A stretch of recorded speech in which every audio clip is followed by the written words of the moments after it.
तो देखिए, हम लोग कोशिका पढ़ रहे थे और कोशिका के अंदर हमने जब उसकी संरचना देखी। आप लोगों को आवाज आ रही है मेरी? Yes sir. ओके। यस देखिए, सर। कोशिका पढ़ रहे थे, कोशिका की संरचना को शुरू किया। उसमें हमने देखा था कि जो हमारे शरीर का संगठन है, यह संगठन है वो इस तरीके से बना हुआ है कि सबसे छोटी है वो कोशिका, उसके बाद ऊतक, ऊतक के बाद अंग, अंग के बाद तंत्र, तंत्र के बाद शरीर, यानी सबसे छोटी इकाई थी वो थी हमारे पास कोशिका। उसके बाद बात करते हैं, जब कोशिका की संरचना को देखा, संगठन तो हमारा बन गया, कोशिका से शुरू किए और कोशिका से शुरू होकर हम लोग तंत्र और शरीर तक पहुंचे। लेकिन जब उसकी संरचना की बात करते हैं तो संरचना के अंदर हमने देखा था सबसे बाहर होती है कोशिका झिल्ली, उसके अंदर जीव द्रव्य होता है। जीव द्रव्य को दो भागों में बांट दिया था, एक तो होते हैं हमारे पास कोशिका और एक था कोशिका द्रव्य। तो इस तरीके से हमने कोशिका को पढ़ा था। जो हमारे कोशिकांग हैं उन पर हमने अध्ययन किया था, कौन कौन से कोशिकांग हैं हमारे शरीर कोशिका के अंदर, वो हमने देखे थे। तो सबसे पहला हमने बात की थी केंद्रक। केंद्रक की जो झिल्ली होती है उसके उससे निर्माण होता है, जो बाहरी झिल्ली थी उससे अंतःप्रद्रवी जालिका का निर्माण हुआ। और अंतःप्रद्रवी जालिका के बाद में फिर हमने देखा उससे गोल्जी बॉडी बनी थी और गोल्जी बॉडी के बाद में बना था लाइसोसोम। तो यहाँ तक हमने देख लिया था। ये जो हमारे पास तीन चीजें हो गई, केंद्रक से अंतःप्रद्रवी जालिका, अंतःप्रद्रवी जालिका से गोल्जी काय और गोल्जी काय से लाइसोसोम। तो इनका क्रम एक दूसरे से, इनका जो निर्माण है वो एक दूसरे से हुआ। जहाँ केंद्रक झिल्ली होगी वहां पर हमारे पास अंतःप्रद्रवी जालिका होगी और अंतःप्रद्रवी जालिका से लाइसोसोम होंगे, लाइसोसोम के बाद में राइबोसोम। इसके साथ ही हमने देखा था माइटोकॉन्ड्रिया। अब इन सभी के कार्य भी हमने देखे थे। जैसे हमने कहा था कि अंतःप्रद्रवी जालिका क्या कार्य करती है, तो अंतःप्रद्रवी जालिका का कार्य हमने देखा था, पदार्थों का संश्लेषण यानी निर्माण होता है अंतःप्रद्रवी जालिका के अंदर। निर्माण हो गया, पदार्थ बने। अब जो बने हुए पदार्थ हैं उनका परिपक्वन, उनका मैच्यूरेशन है वो होता है गोल्जी काय के अंदर। और गोल्जी काय के अंदर जो परिपक्व पदार्थ है, जो बन चुके हैं, क्रियाशील हो चुके हैं, वो पहुंच जाते हैं लाइसोसोम में। तो इस तरीके से हमने लाइसोसोम को भी देखा। तो हमारे पास तीन चीजें हो गई थी, अंतःप्रद्रवी जालिका, गोल्जी काय और लाइसोसोम। इसके साथ ही हमने देखा था माइटोकॉन्ड्रिया। तो माइटोकॉन्ड्रिया को हमने बताया था, पढ़ रहे थे माइटोकॉन्ड्रिया कि यह एक दोहरी झिल्ली से बना होता है और इसकी जो अंतर वाली झिल्ली है, अंदर वाली जो झिल्ली है उसमें अंगुली समान प्रवर्ध बने होते हैं, जिनको हमने क्रिस्टी कहा था। जो अंगुली समान प्रवर्ध है वो क्रिस्टी कहा था। आप लोग देख लीजिए, ये क्रिस्टी है, इन पर छोटे छोटे डॉट जैसे आपको दिखाई दे रहे हैं, इनको F1 पार्टिकल्स कहते हैं। और इनका जो काम है F1 पार्टिकल्स का और इस पूरी क्रिस्टी का, मैट्रिक्स इसके अंदर लिपिड भरा रहता है जिसको मैट्रिक्स कहते हैं। इसके अंदर जो हमारे पास क्रेब्स साइकिल है वो इस माइटोकॉन्ड्रिया के अंदर चलती है और एटीपी का निर्माण करती है। ये जो एटीपी बनते हैं ये हमारे शरीर की क्रियाओं में काम आते हैं। यहाँ तक हमने इसको देखा था माइटोकॉन्ड्रिया को। इसके साथ में ही अंतःप्रद्रवी जालिका हमने देख लिया था। अंतःप्रद्रवी जालिका दो तरह की होती है, एक तो खुरदरी अंतःप्रद्रवी जालिका और एक चिकने। तो ये अंतःप्रद्रवी जालिका हो गई थी, इसके खोजकर्ता हमने देख लिए थे। इसी से आगे चल के हमने देखा था जो गोल्जी काय है उसका निर्माण अंतःप्रद्रवी जालिका से होता है। गोल्जी काय में तीन चीज पाई जाती है, देखिए आप ध्यान से इस डायग्राम को। एक तो इसके अंदर वेसाइकल्स यानी जो गोले हैं वो पाए जाते हैं। जब गोले आपस में जुड़ने लगते हैं, नीचे वाली सरफेस देखिए, नीचे वाली सरफेस में आप लोग देख पा रहे होंगे जो गोले हैं वो आपस में एक दूसरे से चिपकने लगते हैं। जब बहुत सारे गोले आपस में चिपक जाते हैं तो एक नलिकाकार संरचना बनती है जिन्हें सिस्टर्नी कहते हैं, वेसाइकल, सिस्टर्नी।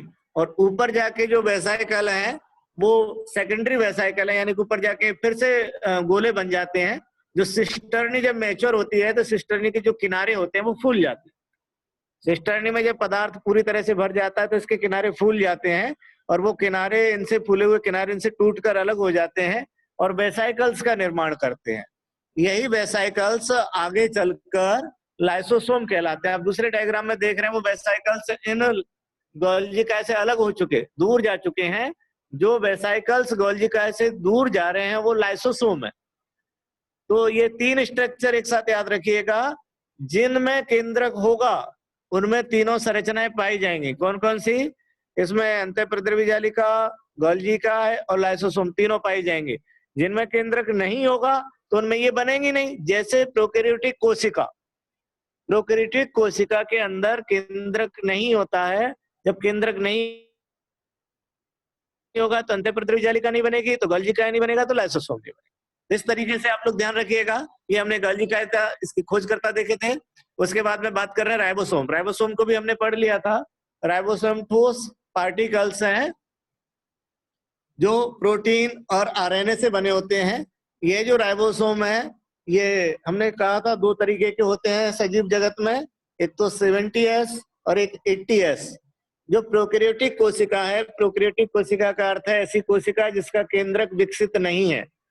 प्रोकैरियोटिक कोशिका का मीनिंग है जिसका केंद्रक विकसित नहीं है, यानी उसके अंदर केंद्रक झिल्ली जो होती है वो नहीं पाई जाती। जब केंद्रक झिल्ली नहीं पाई जाएगी तो उसके अंदर दूसरे जो कोशिकांग वो भी नहीं पाए जाएंगे।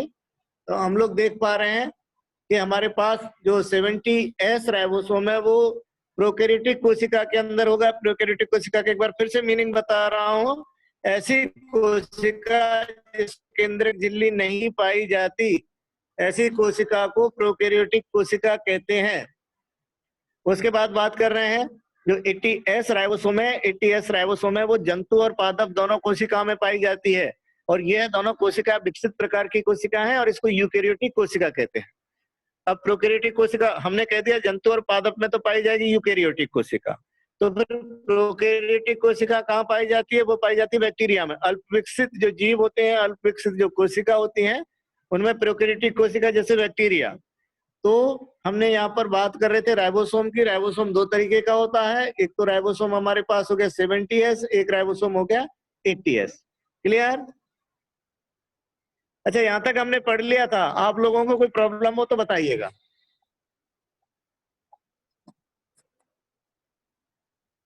कोई दिक्कत तो नहीं आप लोगों को यहाँ तक? आप लोगों को आवाज आ रही है मेरी? Yes sir.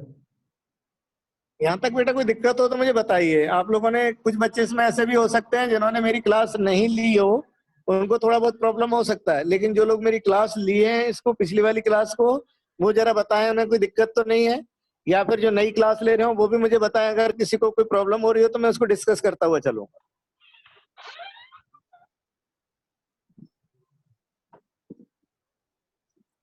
हाँ जी, चलें फिर आगे। Yes sir.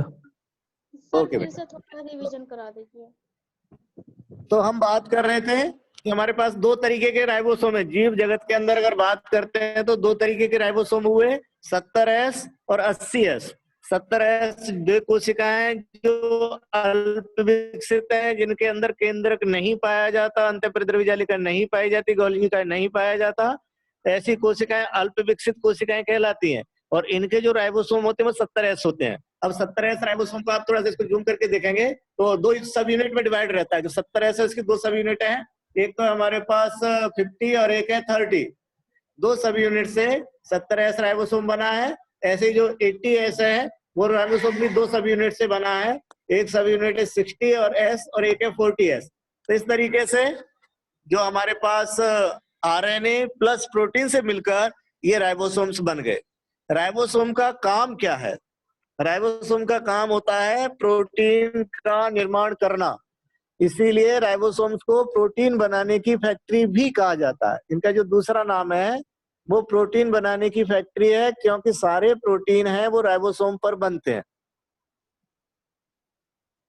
तो ये इसका कार्य हो गया। शरीर के लिए जितना प्रोटीन बनेगा राइबोसोम बनाएंगे, और कैसा कैसा कौन से जीवों में पाया जाता है वो आपके सामने। उसके बाद नेक्स्ट है, इसकी जो खोज की थी वो की थी एक लाडे ने, और इसको माइक्रोसोम नाम दिया था। एक लाडे ने इसका नाम दिया था माइक्रोसोम, और सबसे पहले एक लाडे ने इसको देखा था। उसके बाद रॉबर्ट्स और हैगनू ने इसका नाम राइबोसोम रखा। तो यहाँ तक भी हमने ये पढ़ लिया था। उसके बाद आगे चल रहे हैं, आगे देखते हैं लाइसोसोम। तो ये हमारे लिए यहाँ से अब आज का जो टॉपिक है यहाँ से शुरू हो जाएगा। लाइसोसोम क्या होता है, मैंने थोड़ा सा रिवाइज किया पिछला, क्योंकि मुझे ऐसा लग रहा है कुछ बच्चे इसमें बड़े हैं, तो उनके लिए थोड़ा सा मैंने इसको पीछे से लिया है। आज जो पढ़ेंगे वो लाइसोसोम। देखिए लाइसोसोम जो था वो बना कहाँ से? लाइसोसोम बना है, ये आप छोटा सा गोला देख रहे हैं, ये गोला बना था गोल्जी काय से। गोल्जी काय की जो सिस्टर्नी थी, जो नलिकाएं थी, मैंने कहा था नलिकाओं के दोनों सिरे फूल जाते हैं और फूल कर ये गुब्बारा जैसा, गोला जैसा उसमें से निकलकर अलग हो जाता है, इसको हम लाइसोसोम कहते हैं। तो लाइसोसोम का निर्माण हुआ गोल्जी काय से। गोल्जी काय से लाइसोसोम बना। अब ये गुब्बारा सा, इसके अंदर कुछ भी नहीं है, एक लेयर है और लेयर के अंदर लिक्विड भरा हुआ, इसकी संरचना में कुछ नहीं। जैसे हम होली पे गुब्बारे के अंदर पानी भरकर उसको फेंके मारते हैं, सेम संरचना, एक झिल्ली है और इसके अंदर लिक्विड भरा हुआ। अब ये जो कार्य है उसका कार्य देखते हैं, यहाँ पर इसका काट दिया हुआ है। काट के अंदर आप देख रहे हैं एंजाइम कॉम्प्लेक्स और प्रोटीन, दो चीजें इसके अंदर है, एंजाइम कॉम्प्लेक्स और प्रोटीन, और ऊपर है वो फास्फोलिपिड की लेयर है, यानी कि परत है फास्फोलिपिड की। तो अब इसके अंदर आप दो चीजें देख रहे हैं, एक एंजाइम कॉम्प्लेक्स और एक प्रोटीन। एंजाइम भी सारे प्रोटीन होते हैं, सभी एंजाइम जो केमिकली होते हैं वो प्रोटीन होते हैं। तो इसके अंदर एंजाइम्स हैं, प्रोटीन्स हैं। अब एंजाइम्स क्या कार्य करते हैं? तो एंजाइम्स का जो कार्य होता है वो होता है शरीर के अंदर जो होने वाली केमिकल रिएक्शन है उनको प्रेरित करना। तो जब ये एंजाइम किसी पदार्थ को मिलेंगे तो वहां पर वो केमिकल रिएक्शन शुरू हो जाएगी, और वो केमिकल जो रिएक्शन शुरू होगी उसकी रेट को भी ये डिसाइड कर देते हैं। आपने उत्प्रेरक नाम सुना होगा, नाम सुना है आपने उत्प्रेरक, कैटालिस्ट? Yes sir. वही Yes, sir. ये भी उत्प्रेरक है, क्योंकि ये है बायोलॉजी यानी शरीर के अंदर वाले कैटालिस्ट हैं, इसलिए इनको एंजाइम नाम दिया है। बाकी इनका जो कार्य है वो उत्प्रेरक की तरह है, यानी अमीनो एसिड की रेट को बढ़ा देते हैं। तो इस तरीके से ये जो एंजाइम जैसे ही शरीर के अंदर पहुंचते हैं वो केमिकल रिएक्शन शुरू हो जाती है, फास्ट हो जाती हैं और अपने कार्य को संपादित करती हैं। एंजाइम कौन से होते हैं इसमें? एंजाइम होते हैं विघटनकारी, जो कार्बोहाइड्रेट, प्रोटीन और वसा का पाचन करने वाले एंजाइम्स हैं वो इसके अंदर पाए जाते हैं। हमारे भोजन के पाचन के लिए जो एंजाइम्स हमें जो प्राप्त होते हैं आंत के अंदर या लीवर के अंदर या अग्नाशय के अंदर, वो सारे एंजाइम्स जो सेल से आते हैं, वो सेल के अंदर कहाँ से आते हैं? लाइसोसोम के द्वारा। लाइसोसोम उस एंजाइम को लेकर कोशिका की झिल्ली तक लाएगा और कोशिका की झिल्ली पर लाकर उस एंजाइम को कोशिका से बाहर छोड़ देगा और वो आंत के अंदर आकर भोजन का पाचन करते हैं। अब सवाल ये आता है कि ये जब कोशिका के अंदर अगर फट जाती है, ये झिल्ली अगर फट गई, कोशिका के अंदर ही फट गई, या ये केमिकल झिल्ली के अंदर पैक नहीं होंगे, तो ये क्या करेंगे? हमारा जो कोशिका द्रव्य है या कोशिकांग है उनका पाचन कर देते हैं। कोशिका द्रव्य भी कार्बोहाइड्रेट, प्रोटीन, वसा से बना हुआ है, हमारे कोशिकांग भी है वो कार्बोहाइड्रेट, प्रोटीन, वसा से बने हुए हैं, इसीलिए यह कोशिका को नष्ट कर देगा। अगर यह लाइसोसोम कोशिका के अंदर फटा, कोशिका के बाहर छोड़ा, कोई प्रॉब्लम नहीं, कोशिका सुरक्षित है, वो इस तरीके से जाकर कोशिका झिल्ली पर चिपक जाता है कि वहां से एक छेद होगा और छेद के द्वारा कोशिका से बाहर सारे जो एंजाइम इसके अंदर उसे छोड़ देगा। लेकिन गलती से किसी कारणवश यह जो लाइसोसोम है कोशिका के अंदर फटा, तो इसका मतलब कोशिका के अंदर जितना भी रस भरा हुआ है, कोशिकांग है, उन सभी का विघटन हो जाएगा, उन सभी का पाचन हो जाएगा, यानी कोशिका मर जाएगी। इसीलिए लाइसोसोम को सुसाइडल बैग यानी आत्मघाती थैलियां कहा जाता है। आत्मघाती इसीलिए क्योंकि खुद के द्वारा खुद की मृत्यु हो गई।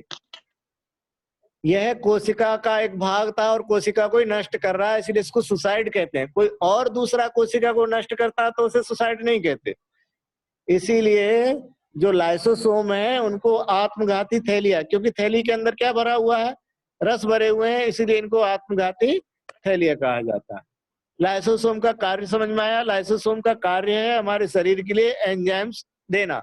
एंजाइम्स कहाँ बने बताइए? एंजाइम्स बने कहाँ? फीडबैक दीजिए बेटा मुझे, कोई सा भी बोलिए। एंजाइम बने कहाँ? राइबोसोम्स के सर जहाँ निकलते हैं राइबोसोम्स, ये लाइसोसोम ठीक है, बनते हैं। राइबोसोम। ओके, राइबोसोम ने बनाए और अंतःप्रद्रवी जालिका के ऊपर राइबोसोम पाए जाते हैं, उसको दे दिया। अंतःप्रद्रवी जालिका से फिर वो गए गोल्जी काय के अंदर। अब बात कर रहे हैं कि एंजाइम का परिपक्वन कहाँ हुआ, एक्टिव कहाँ हुए एंजाइम? बने तो अंतःप्रद्रवी जालिका के अंदर, बनाए किसने? राइबोसोम ने। राइबोसोम ने बनाए, अंतःप्रद्रवी जालिका को दे दिए, अंतःप्रद्रवी जालिका ने दे दिए गोल्जी काय को। तो बनने का काम तो हो गया अंतःप्रद्रवी जालिका के अंदर राइबोसोम के द्वारा। अब पदार्थ का जो पदार्थ अभी तक जो अंतःप्रद्रवी जालिका के अंदर थे तब तक क्रियाशील नहीं है, निष्क्रिय है, उनके अभी जो स्ट्रक्चर है वो कंप्लीट नहीं हुए। तो जो स्ट्रक्चर कंप्लीट होना या उसका सक्रिय होना या उसका परिपक्व होना, ये कार्य कहाँ होगा? गोल्जी काय में। हाँ शाबाश, इस कार्य को गोल्जी काय करेंगे, इस कार्य को गोल्जी काय करेंगे। गोल्जी काय के अंदर पदार्थ बनकर पक कर तैयार हो गया और पका हुआ पदार्थ किसको दे दिया? लाइसोसोम के अंदर पैक कर दिया। जो पका हुआ पदार्थ था वो लाइसोसोम के अंदर पैक कर दिया। फिर लाइसोसोम क्या करता है? लाइसोसोम का कार्य क्या है बताइए, कौन बताएगा? लाइसोसोम ने क्या कार्य किया? फिर एक्सक्रीशन ऑफ एंजाइम्स। हाँ, सिक्रेशन ऑफ एंजाइम, ठीक है। ये एंजाइम को लेकर कोशिका की झिल्ली तक गया। इसका कार्य मुख्य ये भी था कि इसके अंदर पैक किया हुआ मटेरियल कोशिका झिल्ली तक गया और कोशिका झिल्ली से उसने उस मटेरियल को बाहर भेज दिया, जिसको आप कह रहे हैं सिक्रेशन ऑफ एंजाइम। ठीक, तो ये पूरी चेन समझ में आई क्या? चेन समझ में आई? राइबोसोम, अंतःप्रद्रवी जालिका, गोल्जी काय, लाइसोसोम की चेन समझ में आई। सब मिलकर एक काम करते हैं, पदार्थ को बनाना, पदार्थ का परिपक्वन करना, पदार्थ को कोशिका से बाहर भेज देना। एक चेन है पूरी, ये पूरा एक चेन में काम करते हैं सारे। और जो कोशिकांग मैंने बनाए सब एक दूसरे पर डिपेंड रहते हैं और चेन में कार्य करते हैं। यहाँ तक का सिस्टम समझ में आ गया आपको? Okay sir, yes sir. किसी को डाउट हो तो पूछ लेना बेटा, किसी को डाउट हो तो तुरंत पूछ लेना। मेरी क्लास में मैं आपसे हमेशा कहता हूँ कि सवाल पूछना कोई गुनाह नहीं होता, वो डिसिप्लिन में खराब करना नहीं होता। आप लोगों के दिमाग में डाउट हो जरूर पूछ लेना मुझसे, डाउट मत रहने दीजिएगा, ठीक है। तो हमारा एक जो कोशिकांग यानी 3 कोशिकांगों को हम क्लियर कर चुके, 3 कोशिकांग हमने क्लियर किए। और अब आता है एक चौथा कोशिकांग जिसको मान लिया हमने केंद्रक, मान लीजिए, जो इन सभी पे कंट्रोल करता है। केंद्रक का काम मैं यहाँ पर पहले क्लियर कर रहा हूँ, वैसे और भी बाद में डिटेल में पढ़ेंगे, लेकिन यहाँ पर जो 3 के साथ में केंद्रक की क्या भूमिका है वो हम देख रहे हैं। देखिए, केंद्रक की भूमिका यहाँ पर यह होती है कि हमने कहा कि भाई राइबोसोम ने प्रोटीन बनाया, लेकिन राइबोसोम प्रोटीन कौन सा बनाएगा, यह डिसीजन लेने का कार्य करता केंद्रक। केंद्रक उसे ऑर्डर देता है, केंद्रक उसे ऑर्डर देगा कि भाई आप यह प्रोटीन बनाइए। अगर केंद्रक ने ऑर्डर दिया कि आप बिल्ली वाली प्रोटीन बनाइए, तो उस कोशिका से बिल्ली बनना शुरू हो जाएगी। अगर केंद्रक, कौन सी कोशिका है? जिस एक कोशिका से हम बने हुए हैं उसके अंदर भी तो केंद्रक होता है। वो अपने राइबोसोम को ऑर्डर देगा कि आप बिल्ली वाली प्रोटीन बनाइए, तो उस कोशिका से बिल्ली बनेगी। अगर उसने कहा कि भाई आप नीम वाली प्रोटीन बनाइए, तो उससे नीम बनेगा। उसने कहा आप मानव वाली प्रोटीन बनाइए, तो मानव बनेगा। तो ये जो डिसीजन लेने का कार्य है, कैसी प्रोटीन बनेगी शरीर के लिए, ये डिसीजन लेता है केंद्रक। और केंद्रक के अंदर कैसे ये डिसीजन पावर होती है, तो आपने राइबोसोम के नाम सुने होंगे। वैसे आपके सिलेबस में इतना डिटेल नहीं है, मैं फिर भी नाम ले रहा हूं। 3 नाम होते हैं, 3 तरह के आरएनए होते हैं, messenger RNA, transfer RNA, ribosomal RNA, यानी rRNA, mRNA, tRNA short form में बोलते हैं। आरआरएनए का काम है, क्योंकि उसका नाम ही है राइबोसोमल आरएनए, तो वो तो राइबोसोम बना लेगा। आरआरएनए राइबोसोम बनाने का कार्य करता है। एमआरएनए वो कार्य करता है, वो मैसेंजर है, यानी कि केंद्र के अंदर से जो ऑर्डर मिलेंगे उस ऑर्डर को लेके राइबोसोम तक आएगा कि भाई आपको ये ऑर्डर किया जाता है कि आप ऐसी प्रोटीन बनाएंगे। तो वो एमआरएनए का काम हो गया। और टीआरएनए का काम होता है प्रोटीन को बना देना। वो एमिनो एसिड लाता है जीव द्रव्य से और प्रोटीन बनाता है। तो ये तीनों आरएनए मिलकर ऑर्डर से लेकर प्रोटीन के निर्माण तक की प्रक्रिया को पूरा करते हैं, और ये प्रक्रिया पूरी राइबोसोम पर कंप्लीट होती है प्रोटीन बनाने की। तो यहाँ पर मैं जो केंद्रक की भूमिका बताना चाह रहा था वो यही थी कि कौन सा प्रोटीन आरएनए बनाएगा, कौन से एंजाइम शरीर में बनेंगे, इसका डिसीजन केंद्रक लेता है। Okay, okay sir. जी सर। अब डिसीजन केंद्र कैसे लेगा, उसकी भी प्रोसेस है कि वो केंद्र कैसे कैसे कह देता है कि भाई नीम का पौधा बना या बिल्ली बना या फिर मानव की प्रोटीन बना, ऐसा केंद्र क्यों कहेगा, उसकी थ्योरी है जेनेटिक्स। वो थोड़ा सा हम और डिटेल में देखेंगे आगे चलकर। अभी यही देख लीजिए कि हमने जो चेन देखी थी, उस चेन पर जो कंट्रोल था वो केंद्रक का था। ठीक है यहाँ तक? Yes sir. जी। ओके, तो ये हमारे पास चार हो गए। केंद्रक का कार्य हो गया, इसके साथ हमने केंद्रक का कार्य जोड़ लिया है, और हमने अंतःप्रद्रवी जाली का, गोल्गी का और लाइसोसोम देखा। इसके बाद हम चल रहे हैं, वो माइटोकॉन्ड्रिया को वैसे डिस्कस कर चुके हैं, एक बार फिर से मैं बात कर रहा हूँ। माइटोकॉन्ड्रिया है वो अपना स्वतंत्र रूप से कार्य करती है, उस पर स्वयं का डीएनए यानी कंट्रोल भी होता है, और उसका जो कार्य है वो यही है। कार्य क्या है कि जो भोजन आपने ग्रहण किया, उस भोजन से जो ऊर्जा बनती है, आप सब लोग सभी जानते हैं हम भोजन इसीलिए ग्रहण करते हैं क्योंकि हमें ऊर्जा की आवश्यकता है। तो जो ऊर्जा बनती है वो कुछ ऊर्जा तो जीव द्रव्य के अंदर बनती है, और जो मैक्सिमम जो ऊर्जा है भोजन की, लगभग मान लीजिए आप 95-96% जो एनर्जी है वो माइटोकॉन्ड्रिया के अंदर बनती है। तो माइटोकॉन्ड्रिया का कार्य समझ में आया? माइटोकॉन्ड्रिया का कार्य है ऊर्जा का उत्पादन करना, प्लस जो बनी हुई ऊर्जा है उसको स्टोर करना। दोनों कार्य हो गए। ऊर्जा का उत्पादन भी माइटोकॉन्ड्रिया करती है, ऊर्जा का स्टोरेज भी माइटोकॉन्ड्रिया करती है। तीसरा कार्य है शरीर को आवश्यकता पड़ने पर ऊर्जा प्रदान करने का कार्य भी माइटोकॉन्ड्रिया करती है। तीन कार्य हो गए माइटोकॉन्ड्रिया के, संरचना में आपको पहले डिस्कस कर चुका हूँ। तीन कार्य माइटोकॉन्ड्रिया के हुए, एक तो ऊर्जा बनाना, ऊर्जा का स्टोर करना, और जरूरत पड़ने पर शरीर को ऊर्जा देना। अब ऊर्जा बनती कैसे है, स्टोर कैसे होती है? बनने के पीछे कारण है ग्लूकोज का ऑक्सीडेशन होना, ग्लूकोज का दहन होना, कार्बोहाइड्रेट का दहन होना। वो जब जलता है शरीर में तो ऊर्जा बनती है। स्टोर कैसे होगी? स्टोर होती है एटीपी की फॉर्म में। जो एटीपी होता है हमारे पास, एडिनोसिन ट्राइफॉस्फेट, ट्राइफॉस्फेट है, 3 फॉस्फेट बॉन्ड होते हैं उसके अंदर। जब 3 फॉस्फेट बॉन्ड होंगे तो वो हाई एनर्जी रिच कंपाउंड होता है, यानी उच्च ऊर्जा वाला यौगिक होगा। अगर उसके अंदर से एक बॉन्ड तोड़ दिया जाए, ट्राई बॉन्ड की जगह डाई फास्फेट हो जाए, तो उसका नाम हो जाएगा एडिनोसिन डाई फास्फेट। डाई का मतलब 2 फास्फेट बॉन्ड। डाई फास्फेट है वो ऊर्जा रहित यौगिक है, यानी कि एटीपी के अंदर कन्वर्ट होगा, और एटीपी एडीपी के। जैसे हम बैटरी को चार्ज कर लेते हैं, हमारे पास जो शीशा संचायक सेल होता है, लेड बैटरी जो होती है, उसको हमने चार्ज कर लिया तो उसका नाम हो गया एटीपी। जब वो डिस्चार्ज हो जाती है तो क्या हो गया? एडीपी। चार्ज होती है तो एटीपी, यानी कि उसके अंदर ऊर्जा भर गई। और जब उसको काम में ले लेते हैं एटीपी को, तो वो डिस्चार्ज बैटरी होती है और उसका नाम है एडीपी, एडिनोसिन डाइफॉस्फेट। क्लियर? आवाज आ रही है सबको? यस सर, क्लियर है। जी सर। तो यहाँ तक, हाँ ठीक है बेटा, यहाँ तक हमने देखे। अब हमने 5 कोशिकांग देख लिए, 5 कोशिकांग हमने देख लिए, पांचों के कार्य देख लिए। ठीक, आगे चले।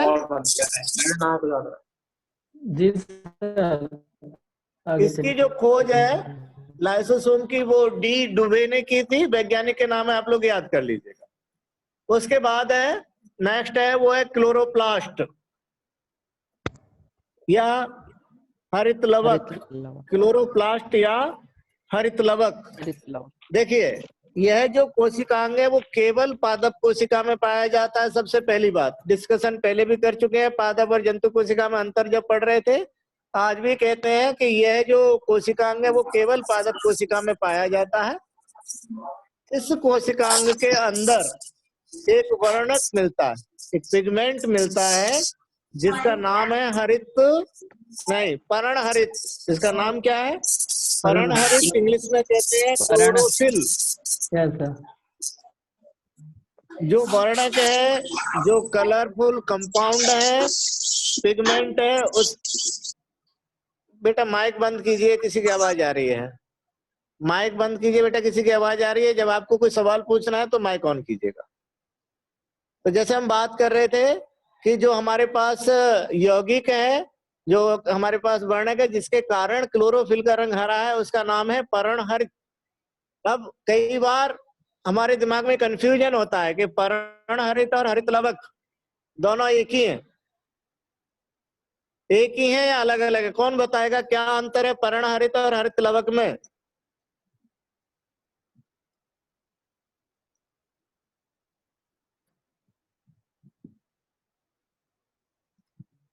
जिनको आता है वो अपना माइक ऑन करें और मुझे जवाब दें, पर्णहरित और हरित लवक में अंतर क्या है? इंग्लिश में कहते हैं क्लोरोप्लास्ट और क्लोरोफिल। क्लोरोफिल के अंदर क्लोरोप्लास्ट होता है। क्लोरोफिल में क्लोरोप्लास्ट होता है, ठीक है। और कोई जवाब देगा? सर क्लोरोप्लास्ट में क्लोरोफिल्स पाए जाते हैं। अच्छा, क्लोरोप्लास्ट में क्लोरोफिल्स पाए जाते हैं, ठीक है। जी सर। और कोई?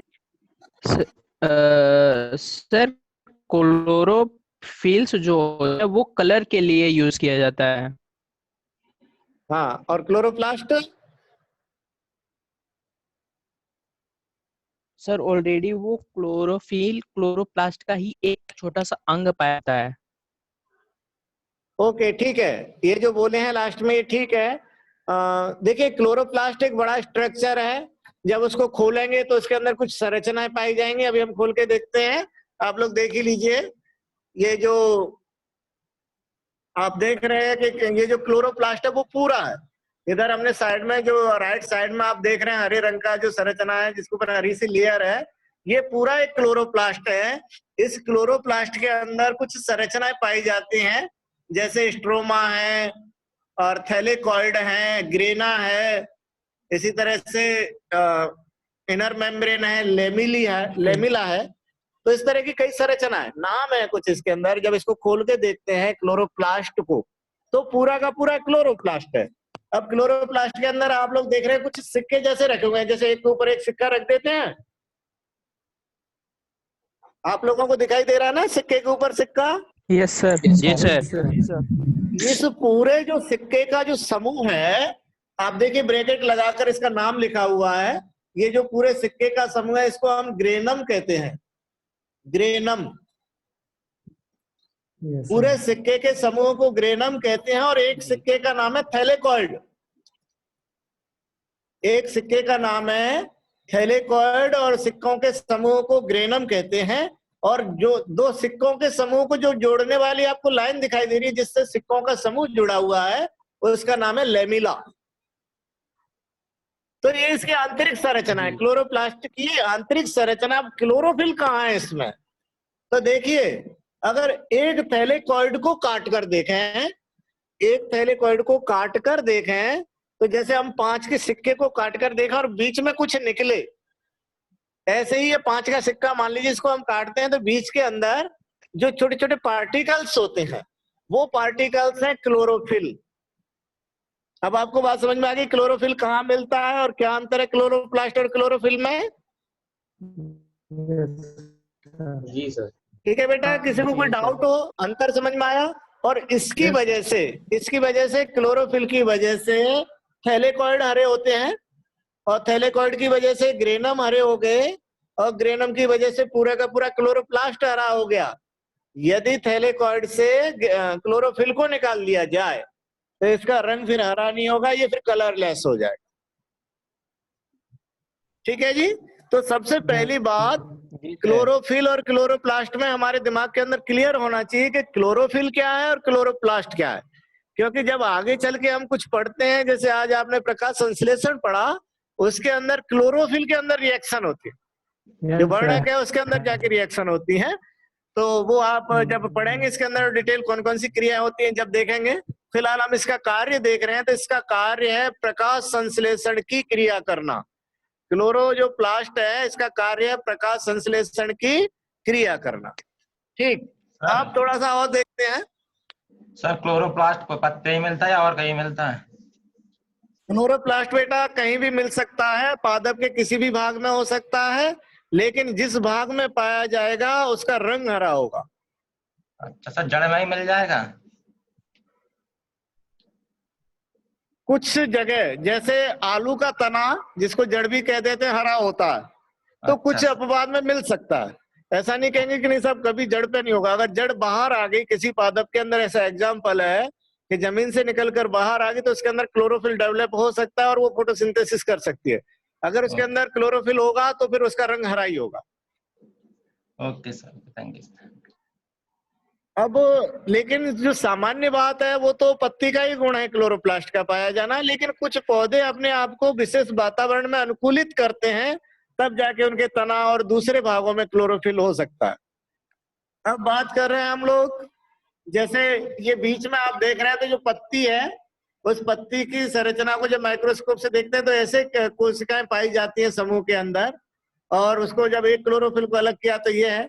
और इसका अगर 3D व्यू देखें तो इसका देखिए 3D व्यू है, आप लोग देख पा रहे होंगे। इस तरीके से ये जुड़े होते हैं। इसके पास डबल लेयर स्ट्रक्चर है, ये डबल लेयर है और बंद रहता है। ये काट के आपको दिखाया अंदर से, लेकिन पूरा का पूरा पैक रहता है। और इसके अंदर जो लिक्विड भरा रहता है वो मैट्रिक्स है, जिसको हमने स्ट्रोमा कहा। लिक्विड भरा है इसके अंदर, वो स्ट्रोमा। क्लियर?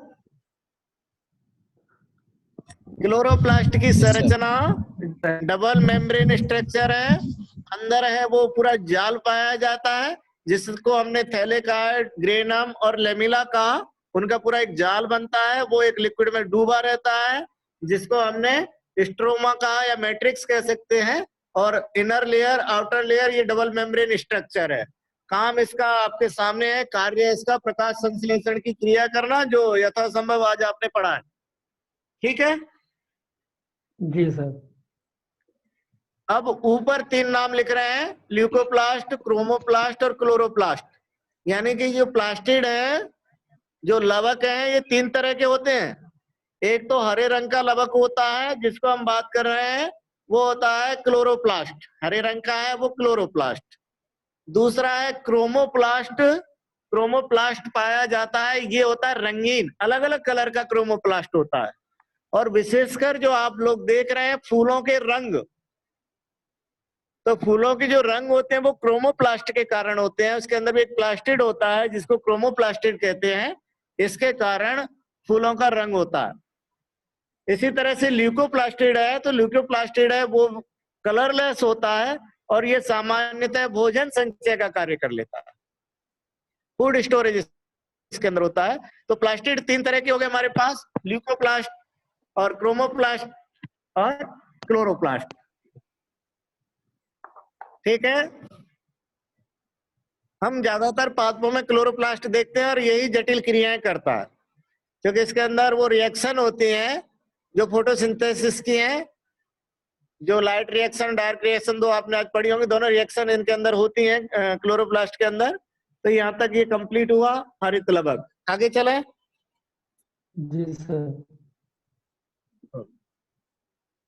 उसके बाद नेक्स्ट है,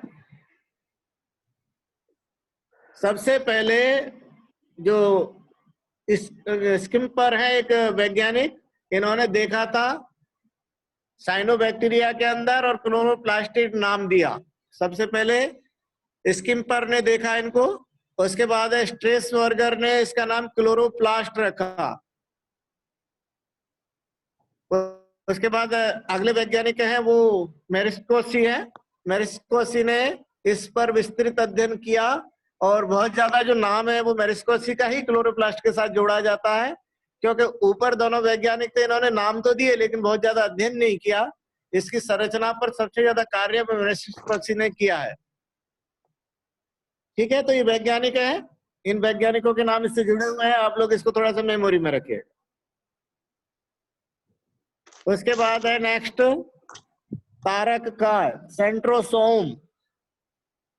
यह जो तारक काय होते हैं ये क्या कार्य करते हैं वो देख लेते हैं हम लोग एक बार। तारक काय का कार्य है कोशिका विभाजन की क्रिया को संपन्न कराना, यानी कि तारक काय कोशिका विभाजन में सहायक है। अगर तारक काय नहीं होंगे तो कोशिका विभाजन की क्रिया संपन्न नहीं होगी। कोशिका विभाजन 2 तरीके का होता है, आप लोग जानते हैं, मियोसिस और माइटोसिस। 2 तरीके का कोशिका विभाजन होता है। जब कोशिका विभाजन होता है उसी समय यह सक्रिय होते हैं। स्ट्रक्चर आप लोग देख लीजिए, ये इस तरीके से डबल सेट होता है, और इसमें से कुछ धागे जैसे निकल रहे हैं, आप लोग देख रहे हैं ना धागे जैसे। जी सर। Yes sir. तो ये धागे जैसे निकलकर क्रोमोसोम से जो गुणसूत्र होते हैं उनसे जाकर चिपक जाते हैं और उनको अपनी अपनी इनका स्ट्रक्चर है वो इस तरीके से होता है कि इसके अंदर ये संरचना आप देख रहे हैं, एक पाइप के अंदर 3 ट्यूब लगी हुई हैं, 3 लगी ना, ABC। हाँ सर। और ऐसे बहुत सारे ABC आपस में जुड़े रहते हैं और बीच में एक सेंटर ट्यूब है। अगर इसकी संरचना को देखें तो बीच में एक सेंटर ट्यूब है, उससे आपस में ये जुड़े रहते हैं। आप ये फर्स्ट नंबर का स्ट्रक्चर देखिए, साइड में से व्यू दे रखा है। तो इस तरीके से ये गन्ने का जैसे गन्ना होता है उस टाइप से एक स्ट्रक्चर बना लेता है, सेंटर में जुड़े रहते हैं सारे साइड वाले, और एक साइड में जो भी स्ट्रक्चर होता है वो 3 ट्यूब से बना होता है। तो इस तरीके से ये तो होगी इसकी संरचना। कार्य की अगर बात करें तो कार्य ये होता है कि जब कोशिका विभाजन होता है तब उसके अंदर जब मेटाफेज प्लेट बनती है, मेटाफेज प्लेट के अंदर हम लोग देखते हैं कि क्रोमोसोम है वो बीच में एक प्लेट बना देते हैं, कोशिका के बीच में आ जाते हैं, और ये दोनों जो सेंट्रोसोम है ये दोनों साइड में चले जाते हैं, तारक काय है वो साइड में चले जाते हैं, और साइड में जाने के बाद इनमें से जो धागे हैं वो निकलकर गुणसूत्र से चिपक जाते हैं। फिर जब धागों में खिंचाव होता है तो दोनों साइड में गुणसूत्र, आधे गुणसूत्र इधर चले जाएंगे, आधे गुणसूत्र इधर चले जाएंगे, और बीच में से कोशिका 2 भागों में विभाजित हो जाती है। तो आधे आधे गुणसूत्र करने के लिए ये तारक काय महत्वपूर्ण भूमिका निभाते हैं।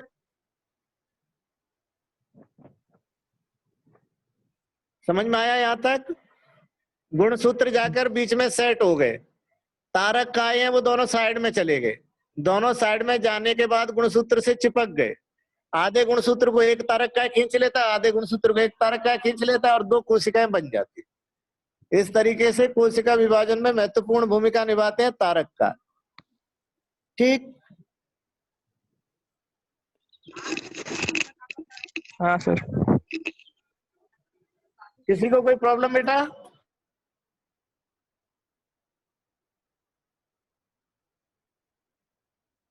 उसके बाद नेक्स्ट है, इसकी खोज है वो बेनेडे ने की थी, ईवी बेनेडे ने की थी 1883 में, और इसका जो नामकरण है वो बोवेरी ने किया था तारक काय का। उसके बाद नेक्स्ट है रिक्तिका। ये जो वैक्यूल्स जो होते हैं वो केवल पादप कोशिका में पाए जाते हैं। आप लोग स्ट्रक्चर देख रहे हैं, पादप कोशिका का जो अधिकतम भाग है, आपको जो स्काई ब्लू कलर का स्ट्रक्चर दिख रहा है ये रिक्तिका है, और इसका साइज पादप कोशिका में बहुत बड़ा होता है। इसके साइज बड़ा होने के कारण बाकी जो कोशिकांग है वो एक साइड में शिफ्ट हो जाते हैं, दबा दिए जाते हैं, सघन कर दिए जाते हैं, एक ही जगह में उनको सघनता कर दी जाती है। तो ये वैक्यूल्स है केवल पादप कोशिका में विकसित होती है, जंतु कोशिका में ये विकसित नहीं होती, और इसमें विभिन्न प्रकार के रस भरे होते हैं जो कोशिका के लिए उपयोगी होते हैं। तो ये वैक्यूल्स है, इसके बहुत ज्यादा विशेष कार्य तो अभी तक नहीं खोजे गए हैं। इसके कार्य यही खोजे गए हैं कि इसके अंदर जो मटेरियल है वो भरा रहता है जो समय समय पर कोशिका के कार्य आता है। तो ये तो हो गई हमारे पास रिक्तिका। इसकी जो खोज की है वो लीवेनहॉक ने की थी। उसके बाद नेक्स्ट है केंद्रक। अब देखिए केंद्रक का थोड़ा सा डिटेल स्टडी करते हैं। तो सबसे पहली बात केंद्रक की पोजीशन देखिए। केंद्रक की पोजीशन ये है कि ये कोशिका के केंद्र भाग में पाया जाता है और गोलाकार संरचना है जो अंदर से खोखली होती है और इसमें एक लिक्विड भरा रहता है जिसको केंद्रक द्रव्य कहते हैं, न्यूक्लियोप्लाज्म केंद्रक द्रव्य कहते हैं। इसके अंदर जो लिक्विड भरा रहता है, आपको पोजीशन समझ में आ गई। प्रत्येक कोशिका के केंद्र भाग में यानी सेंटर पार्ट में यह केंद्रक पाया जाता है। और आप लोग और चीजें भी देख लीजिए, इसके अंदर आप लोग राइबोसोम, ये व्हाइट कलर के पार्टिकल्स दिख रहे हैं, राइबोसोम है। जो मैंने कहा था कि राइबोसोम्स जो होते हैं वो कोशिका द्रव्य में भी फैले रहते हैं और अंतःप्रद्रवी जालिका पर चिपके भी रहते हैं। दोनों पोजीशन में पाए जाते हैं राइबोसोम। केंद्रक से जो चिपकी हुई संरचना है जो ब्लू कलर की आपको दिख रही है, कुंडलित संरचना दिख रही है, यह है अंतःप्रद्रवी जालिका। और अंतरपत्रवी जालिका के बाहर की तरफ ऊपर की तरफ देखिए लाइसोसोम लिखा हुआ है, ऑरेंज कलर का एक गोला दिख रहा है, वो लाइसोसोम है। और उसके बाद हम लोग देख रहे हैं माइटोकॉन्ड्रिया भी बनाई हुई है सिंबॉलिक, और सिंबॉलिक इसके अंदर गोल्गी एपरेटस जो पॉइंट पॉइंट करके ऊपर की ओर बढ़ रहा है, वो गोल्गी एपरेटस भी इसके अंदर बनाया गया है। तो इसमें सारे सिंबॉलिक संरचना शो की है, नामकरण किया है। तो ये केंद्र की पोजीशन हो गई। केंद्र की पोजीशन को थोड़ा सा और डिटेल में देखें तो ये देखिए केंद्र के अंदर जो साइड में केंद्रक शिफ्ट है उसमें छोटे छोटे छेद पाए जा रहे हैं जिनको केंद्रक रंध्र कहते हैं। आप लोग देख रहे हैं ना केंद्रक के ऊपर छेद, जो साइड में राइट साइड में जो संरचना है जिसमें केंद्रक को काट कर दिखाया जाता है, तो केंद्रक झिल्ली पर छोटे छोटे छेद पाए जाते हैं। ठीक है, हाँ जी, हाँ सर, हाँ चले जी आगे। सर। यस जी सर। सर। तो केंद्रक झिल्ली हो गई, उसके बाद इसके अंदर केंद्रक द्रव्य है, न्यूक्लियोप्लाज्म भरा हुआ है जो आप देख रहे हैं ऑरेंज कलर का सा है, लाइट ऑरेंज सा जो है वो इसके अंदर का लिक्विड है जिसको केंद्रक द्रव्य कहते हैं। और अंदर जाके एक छोटा सा गोला और है, जैसे अंडा फोड़ते हैं ना उसके अंदर निकलता है एक और छोटा सा गोला, yes sir, yes sir. Same ऐसे ही मान लीजिए कि इसके अंदर एक गोला और होता है जिसको न्यूक्लियोलस यानी केंद्रिका कहते हैं। केंद्रक के अंदर केंद्रिका, केंद्रिका। न्यूक्लियस और न्यूक्लियस के अंदर न्यूक्लियोलस या केंद्रक के अंदर केंद्रिका। यह जो केंद्रिका है पहले इससे शुरुआत करते हैं क्योंकि अभी तक हमने इस पर चर्चा नहीं की। केंद्रिका का काम है राइबोसोम का निर्माण, आरएनए और प्रोटीन से मिलकर यह जो केंद्रिका होती है ये केंद्रिका राइबोसोम बनाती है। यह जो राइबोसोम है वो केंद्रक झिल्ली में जो छेद है उसमें से होकर बाहर निकलते हैं, और बाहर निकलने के बाद क्या होगा कि यह अंतःपृथ्वी जालिका पर जाकर चिपक जाएंगे या फिर कोशिका द्रव्य के अंदर तैरते रहेंगे। तो आपको केंद्रिका का कार्य समझ में आया?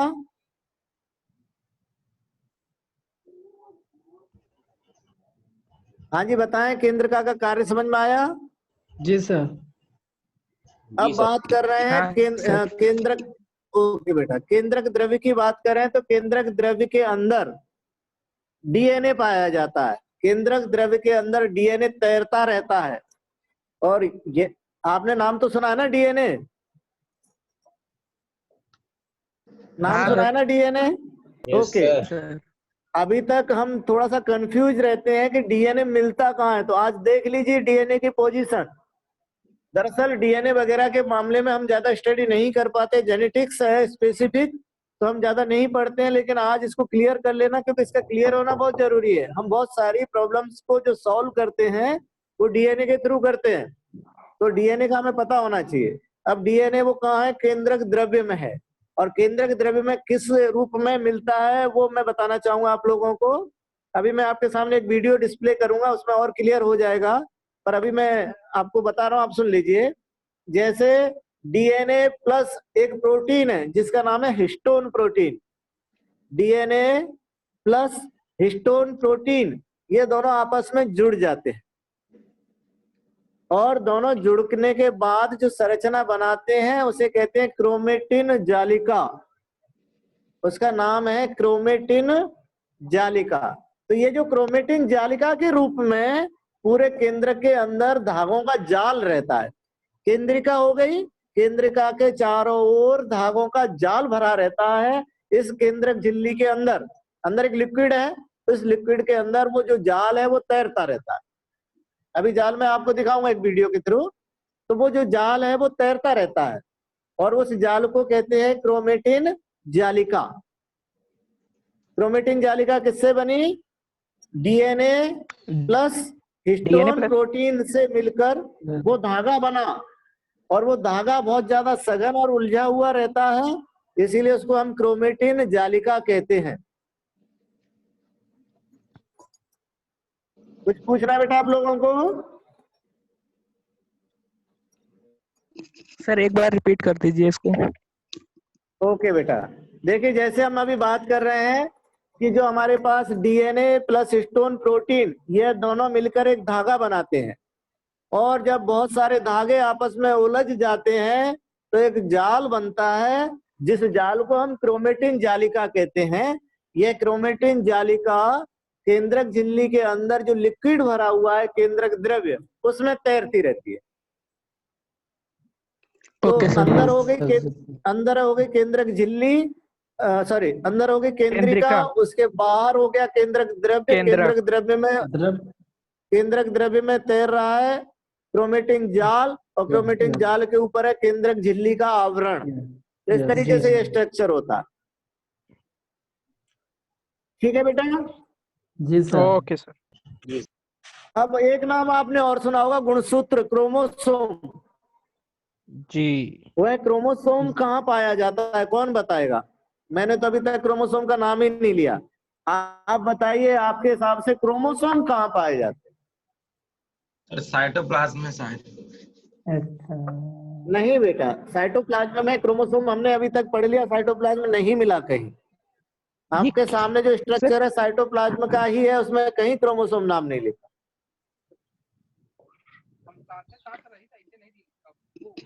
सर ये केंद्रिका में, सर केंद्रिका में आई थिंक पाया जाता होगा।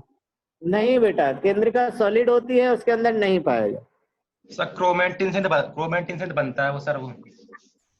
हाँ जी, ये ठीक जवाब है, ये जवाब ठीक है। क्रोमेटिन जालिका सघन होकर, सिमट कर और गुणसूत्र का निर्माण करती है, यानी क्रोमोसोम बनाती है। क्रोमोसोम कोशिका के अंदर हमेशा नहीं पाए जाते। क्रोमोसोम केवल कोशिका विभाजन जब होता है तभी बनते हैं। किससे बनते हैं? क्रोमेटिन जालिका क्रोमोसोम के अंदर कन्वर्ट हो जाती है, रूपांतरित हो जाती है। क्रोमेटिन जालिका क्रोमोसोम के अंदर कन्वर्ट हो जाती है, उसके अंदर चेंज हो जाती है। यानी जब क्रोमोसोम होंगे तब केंद्रक जो क्रोमेटिन जालिका वो गायब हो जाएगी, और जब क्रोमेटिन जालिका होगी तब जो हमारे पास क्रोमोसोम है वो गायब हो जाएगी। एक चीज रहेगी, या तो क्रोमेटिन जालिका या क्रोमोसोम। तो जब कोशिका विभाजन होता है तब तो बनते हैं क्रोमोसोम, और बाकी के टाइम में जब कोशिका विभाजन नहीं कर रही है, दूसरे कार्य कर रही है, तब वो क्रोमेटिन जालिका के रूप में पाया जाता है। कॉन्सेप्ट क्लियर हुआ या नहीं, मुझे बता दीजिए। कोई डाउट है तो पूछ लीजिए। हाँ सर, क्लियर हो गया सर। जी सर। ठीक है, तो अब हम क्रोमेटिन जालिका को भी समझ सकते हैं, और क्रोमोसोम को भी समझ सकते हैं, और केंद्रक को भी समझ सकते हैं। अब मैंने कहा था थोड़े से और कार्य देखेंगे, मैंने कुछ कार्य छोड़ दिए थे कि जब न्यूक्लियस पढ़ेंगे तब देखेंगे। वो कार्य ये है, मैंने कहा था कि कैसे ऑर्डर करेगा न्यूक्लियस, कैसे ऑर्डर करेगा कि तुम्हें कौन सा प्रोटीन बनाना है। यह ऑर्डर दरअसल होते हैं डीएनए के पास। ये जो ऑर्डर स्टोर होते हैं, ये ऑर्डर जो कोड के रूप में होते हैं, वो होते हैं डीएनए के पास। और डीएनए के पास ये ऑर्डर कहां से आए? वो आते हैं हमारे माता से और पिता से। कुछ कह रहे हैं आप लोग? नहीं सर। तो हमारे पास केंद्रक के अंदर जो डीएनए, जो जिस एक कोशिका थी, हम किसी टाइम जब एक कोशिकीय थे तब जाके कोशिका को डिसीजन लेना पड़ा था कि आगे चल के इसमें से 2 कोशिकाएं बनेंगी, 4 कोशिकाएं बनेंगी, 20 कोशिकाएं बनेंगी, शरीर बनेगा। तो एक कोशिका को डिसीजन लेना था कि कैसे प्रोटीन बने। यह निर्धारित करता है उस कोशिका के अंदर उपस्थित डीएनए। और कोशिका के अंदर उपस्थित डीएनए है वो कहां से आया? तो आप जानते हैं 50% माता से होता है और 50% हमारे पिता से होता है।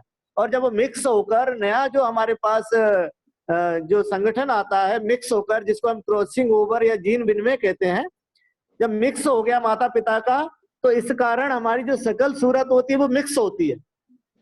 अगर वो मिक्स नहीं होता तो महादेव पार्वती जैसी स्थिति बन जाती है, आधे पुरुष और आधे स्त्री। लेकिन चूंकि जब ये माता पिता से हमारे पास एक कोशिका के अंदर आता है तो ये मिक्स हो जाता है। मिक्स होने के कारण हमारी सकल सूरत है वो मिक्स होती है माता पिता की। हाँ, किसी अगर पिताजी के क्रोमोसोम अगर प्रभावी हो गए तो थोड़ी बहुत पिताजी से ज्यादा मैच करती है हमारी सकल सूरत बनावट, और अगर माताजी के अगर क्रोमोसोम में प्रभावी हैं हमारे शरीर में तो फिर माताजी से ज्यादा मैच कर जाती है। उसके जीन डोमिनेंसी पर डिपेंड करता है। ठीक है, कुल मिला के यह है कहने का अर्थ कि जो कोशिका को डिसीजन लेना था या न्यूक्लियस को डिसीजन लेना था, वो डिसीजन कहाँ से आया? वो आया हमारे माता पिता से। और जो माता पिता से आया है वो डिसीजन, तो उसको हम ये देख रहे हैं कि जो माता पिता से डिसीजन आया है उसी तरह की प्रोटीन बनेगी। इस कारण जो संतति होती है वो माता पिता के समान होती है। संतति होगी वो माता पिता के समान हो जाती है। कारण क्या है? क्योंकि डिसीजन कहाँ से आया? माता पिता से। तो वही प्रोटीन बनेंगे जो माता पिता के पास थे। यहाँ तक की थ्योरी समझ में आई न्यूक्लियस की? जी सर। जी सर। और बेटा घर पे अभी विचार करना, विचार करने के बाद अगर कोई सवाल आए तो बताना मुझे, है ना, क्योंकि ये जी अपने आप में सर। जटिल प्रक्रिया है और इसके ये हमारे दिमाग में एक ह्यूमन होने के नाते, पढ़े लिखे नहीं, एक मानव होने के नाते हमारे दिमाग में क्लियर होना चाहिए कि हम एक संतति से दूसरी संतति में जब पहुंचते हैं तो लक्षण समान होते हैं, कैसे होते हैं वो पता होना चाहिए हमें। ठीक है, न्यूक्लियस का कार्य हमारे समझ में आ गया। न्यूक्लियस का कार्य ये है कि जो डिसीजन इसके पास होते हैं डीएनए की फॉर्म में, जीन्स की फॉर्म। अच्छा एक नाम और है जीन्स, मैं इस पर भी थोड़ी सी अब चर्चा, चूंकि क्लास तो मेरी लंबी हो रही है लेकिन मैं इसको यहीं सॉल्व करता हुआ चलता हूँ, फिर आगे मौका मिला ना मिला। तो देखिए जीन्स क्या होते हैं, एक चीज और आगे, जीन्स क्या होते हैं बताइए, कौन बताएगा? जीन्स गुणसूत्र के ऊपर पाए जाते हैं सर। गुणसूत्र सर जो सर जैसे आप अभी बोले 50% 50+ माता जी और 50% उनके पिताजी का जो मिलते हैं जीन, हाँ। उन्हीं को तो आप बोल हाँ रहे जी, थे। हाँ जी, हाँ जी, तो वही जीन है। तो मैं आपको एक चीज और क्लियर कर देता हूँ, जीन कोई अलग से नहीं है, डीएनए को ही जीन कहते हैं। ठीक, ये जी अलग सर। अलग नामों से आपको कंफ्यूज नहीं होना। जी जीन सर, है जी वो sir. Part of DNA, DNA का कोई छोटा सा सेगमेंट एक जीन हो सकता है। तो जीन अलग से नहीं है, गुणसूत्र भी जीन है, डीएनए भी जीन है, क्रोमेटिन जालिका भी जीन है। जीन कुछ नहीं है, जो गुणसूत्र की जो एक फंक्शनल जो यूनिट है, जो एक अलग कार्य को संभालती है, डीएनए की कोई यूनिट वो एक जी। कार्य को संभालती है, वही जीन कहलाती है। जी ठीक, सर। तो ये जो जीन है, ओके गुणसूत्र है, डीएनए, सब एक ही चीज है, अलग से कुछ भी नहीं, केमिकली सब टोटली डीएनए होते हैं। जी ठीक है सर। बेटा, तो ओके अब सर। हम समरी कर रहा हूँ, ओके सर। न्यूक्लियस को समरी कर रहा हूँ। न्यूक्लियस का जो स्ट्रक्चर है वो आपने देख लिया। कार्य की बात करते हैं तो कार्य यह है कि कोशिका के जितने भी कार्य हैं उनका कंट्रोल न्यूक्लियस होता है। वो डिसीजन लेगा कोशिका क्या बनाएगी, कोशिका क्या कार्य करेगी, ये सारे डिसीजन होते हैं केंद्र के पास। जैसे हमारी बॉडी को क्या बोलना है, मुझे क्या बोलना है, मैं अभी इस समय हिंदी नहीं बोल रहा, मैं विज्ञान बोल रहा हूँ, और विज्ञान में भी कोई और टॉपिक नहीं, सेल बोल रहा हूँ। ये सारे डिसीजन मेरा ब्रेन ले रहा है और मैं वही कार्य कर रहा हूँ। सेम कंडीशन है, कोशिका क्या कार्य करेगी, कब कार्य करेगी, कैसे कार्य करेगी, इसका डिसीजन न्यूक्लियस लेगा। जैसा न्यूक्लियस डिसीजन देगा सेल वैसा ही कार्य करेगी।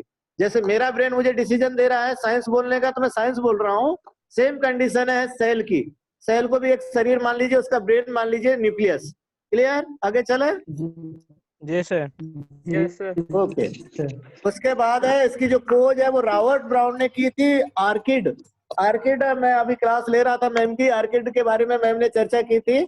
ऐसे पौधे हैं जो दूसरे पौधों पर उगते हैं और ये पौधे आर्द्रता ग्रही, ये विशेषता होती है कि ये है जो नमी है, नमी की पानी में से ये जड़ों द्वारा अवशोषित करते हैं। इनकी जड़ें विशेष प्रकार से रूपांतरित होती हैं जो वाष्प को या नमी से जल को ले लेती हैं। ये इनकी विशेषता है आर्किड की, बाकी तो नॉर्मल होते हैं आर्किड भी। ठीक है, तो आर्किड की जो सेल थी उसमें सबसे पहले रॉबर्ट ब्राउन ने इसको खोजा था।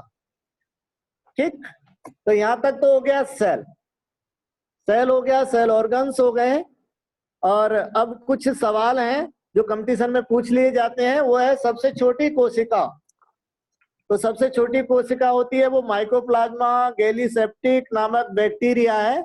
इसको पीपीएलओ प्लूरोनिमोनिया वाहक ऑर्गेनिज्म भी कहा जाता है। तो कई बार पूछ लेते हैं कंपटीशन में सबसे छोटी कोशिका, तो उसमें ऑप्शन हो सकता है माइकोप्लाज्मा हो सकता है या पीपीएलओ भी नाम हो सकता है। ठीक, पहला सवाल क्लियर। जी। दूसरा है सबसे बड़ी कोशिका, तो शुतुरमुर्ग का अंडा। तो छोटी और बड़ी दोनों कोशिका आप लोग याद रखिएगा। तीसरा है सबसे लंबी कोशिका। देखिए बड़ी में और लंबी में अंतर होता है। लंबी तो है तंत्रिका कोशिका लेकिन बड़ी नहीं है, क्योंकि इसका अगर वॉल्यूम देखा जाए, तंत्रिका कोशिका को अगर इकट्ठा कर दिया जाए, इसका अगर गोला बना लिया जाए तो वो गोला शुतुरमुर्ग के अंडा से छोटा निकलेगा, इसीलिए इसको बड़ी कोशिका नहीं कह सकते। हाँ, अगर लंबाई देखी जाए तो लंबाई शुतुरमुर्ग के अंडे से भी ज्यादा होती है, इसकी तंत्रिका कोशिका की। क्लियर हुआ? कॉन्सेप्ट क्लियर हुआ लंबी और बड़ी में? जी ओके सर। सर। ठीक है। उसके बाद नेक्स्ट है लाइसोसोम को कहते हैं आत्मघाती थैली में डिस्कस कर चुका हूं आपको क्यों जी सर, कहते जी हैं। सर। उसके सर। बाद है माइटोकॉन्ड्रिया को कहते हैं पावर हाउस ऑफ सेल। तो चूंकि हमें एनर्जी सप्लाई कर रहा है तो पावर हाउस कहलाएगा। जी जी सर। उसके बाद है राइबोसोम को प्रोटीन की फैक्ट्री। मैं डिटेल में बता चुका हूं क्यों प्रोटीन की फैक्ट्री कहते हैं। Yes sir. गोल्गी काय को कहते हैं, गोल्गी काय को कहते हैं कोशिका के अणुओं का यातायात प्रबंधक, traffic manager of molecule of cell. तो ये ट्रैफिक मैनेजर है, यानी कि पदार्थों के आवागमन को कंट्रोल करता है। कितने पदार्थ ऊपर जाएंगे कितने नहीं जाएंगे इसको कंट्रोल करने वाला कौन है? बीच में बना तो दिए गोल्गी कौन है। अब ऊपर जो पदार्थ जा रहे हैं वो किसके थ्रू जा रहे हैं? नहीं, बनाया अंतःपृथ्वी जालिका ने। और जो जी पदार्थ सर। का जो ट्रांसपोर्टेशन हो रहा है वो किसके थ्रू होता है? गोल्गी काय के थ्रू। गोल्गी काय के तो गोल्गी गोल्गी काय के है वो काय के ट्रैफिक, हाँ गोल्गी एपरेटस या गोल्गी बॉडी एक ही बात है। तो गोल्गी एपरेटस का जो कार्य है वो है ट्रैफिक मैनेजर ऑफ मॉलिक्यूल, यानी मॉलिक्यूल्स का जो ट्रैफिक मैनेज करता है, कितने मॉलिक्यूल्स को जाना है कितनों को नहीं जाना है, इसका मैनेज करता है गोल्गी बॉडी। तो इनके उपनाम है, इन नामों से भी कई बार सवाल पूछ लेते हैं। जैसे सवाल यही पूछ लिया कि कोशिका के अणुओं का यातायात प्रबंधक किसे कहते हैं, चारों ऑप्शन दे दिए, lysosome, mitochondria, ribosome, Golgi apparatus. तो बेटा ऐसे सवाल कंपटीशन में पूछ लिए जाते हैं, थोड़ा सा इनको ध्यान रखिएगा, ठीक। Yes sir. तो आज की ये यूनिट सेल कंप्लीट हुई। कोई सवाल आप लोगों का हो तो आप पूछ लीजिए, अदरवाइज फिर क्लास को एंड करेंगे। वो दरअसल जी सर, वो डीएनए का। ये दरअसल 3D व्यू है।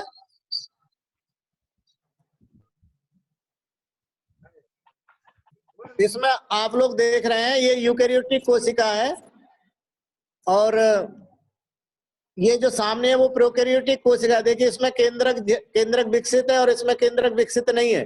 कोशिका झिल्ली के अंदर ही ये पूरा डीएनए वगैरह पाया जा रहा है। कोशिका झिल्ली के अंदर पूरा जो क्रोमेटिन जालिका है वो कोशिका झिल्ली के अंदर आ गई। अब ये जो एग्जाम्पल क्या है, बैक्टीरिया जितने होते हैं उन सभी बैक्टीरियाओं में यह कोशिका पाई जाती है जो प्रोकैरियोटिक कोशिका है। अब बात करते हैं इनके जो कोशिकांग है। तो कोशिकांग आप लोग देख पा रहे हैं कि अंदर केंद्रक है,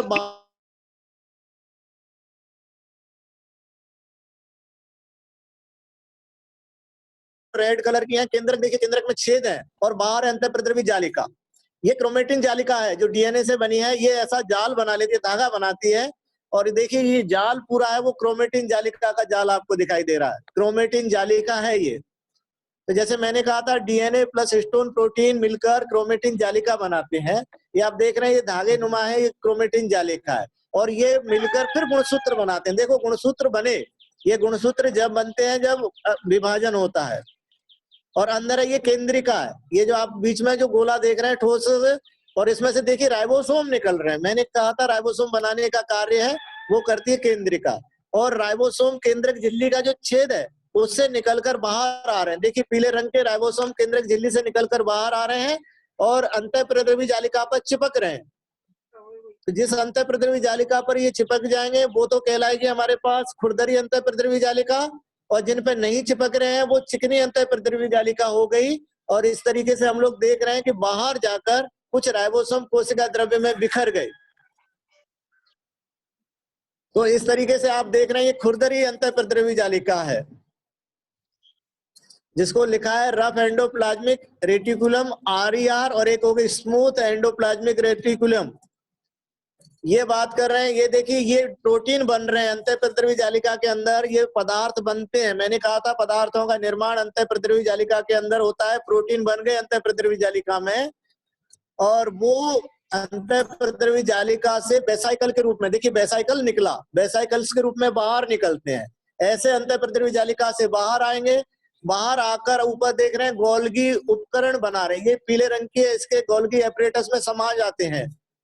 अब गोल्गी एपरेटस के अंदर आकर इनका परिपक्वन हो रहा है। देखिए ये जुड़ गया प्रोटीन, ऐसे परिपक्व हो गए आपस में। पहले वो थे एक धागे, अब ऐसे कुंडलित होकर वो अब क्रियाशील बन गए। जो सिंगल धागा था वो क्रियाशील नहीं था, इसमें कुछ और मॉलिक्यूल्स जुड़ जाते हैं, लिपिड के जुड़ जाते हैं, कार्बोहाइड्रेट के जुड़ जाते हैं, जिससे ये पूरी तरह से फंक्शनल हो गए, यानी मैच्योरेशन है वो हो गया गोल्गी काय के अंदर। अब बात करते हैं वैक्यूल्स की, जैसे हमने बात की थी, तो वैक्यूल्स है वो प्लांट सेल के अंदर ही है और कोशिका का ज्यादातर जो हिस्सा है वो वैक्यूल्स कवर कर लेता है। ऐसे ही एनिमल सेल में वैक्यूल्स बहुत कम विकसित होते हैं। लाइसोसोम की बात की थी, तो लाइसोसोम हमने कहा था कि इसके अंदर जो पदार्थ हैं वो जाकर इकट्ठा होते हैं और उनका पाचन कर देता है, पदार्थों का पाचन। देखिए इसने किसी पदार्थ को ग्रहण किया और उसके छोटे छोटे टुकड़े कर दिए, तो इसमें एंजाइम्स होते हैं, पदार्थ का पाचन करते हैं। इसी तरह से बात की थी माइटोकॉन्ड्रिया, तो माइटोकॉन्ड्रिया के अंदर हम लोग देख पा रहे हैं कि जो इसके अंदर सबसे पहला काम है वो है ऊर्जा का निर्माण करना। देखिए इसके अंदर ऊर्जा बनी, ऊष्मा ऊर्जा के रूप में बनी है और वो एटीपी के रूप में इसने संचित कर ली। जो छोटे छोटे आपको व्हाइट कलर एटीपी आपको दिखाई दे रहे हैं उस रूप में स्टोर हो गए, और स्टोर होने के बाद जब शरीर को इसकी नीड होती है ऊर्जा की, तब उसको सप्लाई करते हैं। उसके बाद देखिए कोशिका का कंकाल है, ये कोशिका की जो विशेष आकृति है ये पाई जाती है कुछ विशेष संरचना जिनको माइक्रोफिलामेंट और माइक्रोट्यूब्यूल्स कहते हैं, यानी कि प्रोटीन का एक जाल सा बना होता है, जिस जाल के कारण ये कोशिका की विशेष आकृति होती है, जिसको कोशिका का कंकाल कहते हैं। माइक्रोट्यूब्यूल्स और माइक्रोफिलामेंट से बना होता है कोशिका का कंकाल। उसके बाद बात कर रहे हैं क्लोरोप्लास्ट। तो देखिए कोशिका के अंदर ये क्लोरोप्लास्ट हमें दिखाई दे रहा है, जो ब्लॉक में से क्लोरोप्लास्ट निकाला और ये क्लोरोप्लास्ट, इसका स्ट्रक्चर हमने देखा था। इसके अंदर ये ग्रेनम, थैलेकॉइड, लैमेली, ये सारी संरचनाएं हैं और ये प्रकाश संश्लेषण का कार्य संपादित करती हैं। उसके बाद ये सेल वॉल है, कोशिका झिल्ली के बाहर जो ग्रीन कलर के बाहर ये जो ट्रांसपेरेंट है वो सेल वॉल थी। तो ये सेल वॉल जो होती है वो पादप कोशिका में पाई जाएगी। उसके बाद है कुछ और स्ट्रक्चर पाए जाते हैं जो सभी कोशिकाओं में नहीं होते, मैं एक बार उनको डिस्कस ही कर देता हूं आप लोगों के सामने। देखिए एक होता है सीलिया। सीलिया ऐसा कोशिकांग है जो सभी कोशिकाओं में नहीं, विशेष कोशिकाओं में पाया जाता है। जैसे कि आप देख रहे हैं सीलिया है, कोशिका के बाहर पाया जाता है। एग्जाम्पल के लिए हमारा जो श्वसन पथ है, श्वास नली है, उसमें ये सीलिया पाए जाते हैं जो म्यूकस को बाहर निकालने का काम करते हैं। कई बार हमारे कफ हो जाता है, कफ को बाहर निकालने का काम सीलिया करते हैं। ये फ्लैजिला है, जो बैक्टीरिया की जो पूंछ बना रहे हैं ये फ्लैजिला है, और ये मोशन कोशिका को गति प्रदान करने में सहायक होते हैं। इसी तरह से मानव का जो स्पर्म है इसके अंदर भी फ्लैजिला पाया जाता है जो स्पर्म्स को मोशन प्रदान करता है। तो ये हम लोगों ने देखा इस तरीके से कोशिका कैसे कैसे कार्य करती है। आप लोगों को ठीक लगा क्या ये? जी सर। Yes sir. जी सर। हाँ सर, अच्छा था। हाँ जी, वीडियो से आपको थोड़ा सा व्यू आया कैसे कोशिका कार्य करती है? हाँ जी सर। सर। Yes sir. आप मुझे फीडबैक दें, एक आध ऐसा 3D वीडियो रखा करें हम लोग।